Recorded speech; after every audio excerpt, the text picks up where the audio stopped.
everyone, and welcome to Making Connections. As I indicated in my blog, it's really important that we make connections between the CPA approach, concrete, pictorial, and abstract. Today I'm going to address making a 10 where it concerns subtraction. I'll also make another video about addition, but the subtraction is the thing that seems to give students the most difficulty. So here is an example of what a page might look like that I have created for students to solve. So the problem is 50 minus 7. And we want them to think about, they're taking away 7. How am I going to decompose 7 so that I can make a 10? So students need to think, I have 15. First, I want to take away 5. And that will give me 10. So I have the 10, and 5. I take away 5, I now have 10.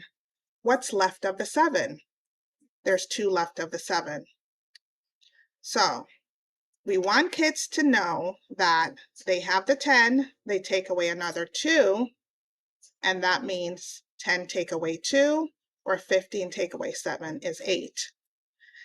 So I'm sure that sounded very confusing because I really was just doing this abstractly. So let me show you what that would look like when I try to make connections for students. So again, my district is very lucky to have Braining Camp, and I love this tool. It really solidifies the concrete, pictorial, and abstract for students. So this is what I would have up on my smart board. 15 minus 7, I would have the double 10 frame.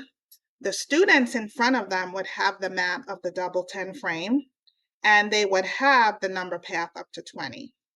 And I'm going to do the same thing that we just talked about abstractly, but they're going to be doing it concretely with their double 10 frame mat, and then I'm doing it pictorially on the smart board. So here's what that would look like. So I have 15 and I want to take away 7. First, I'm going to make a 10. So what am I going to do? I'm going to take away 5. And I'm going to show that on the double 10 frame. So here it is, I have 15, I take away 5. What am I left with? I'm left with 10. I just made a 10. And I'm going to do the same thing on the number path. I'm going to take away 5. So I can show that by jumping back. I'm trying to get my pen up. So here we go. I start at 15. I'm going to jump back 5. I just took away 5. And I landed on 10. So now I just took away 5 of the 7. Now, how many more do I need to take away? I need to take away 2. So I'm going to take away 2.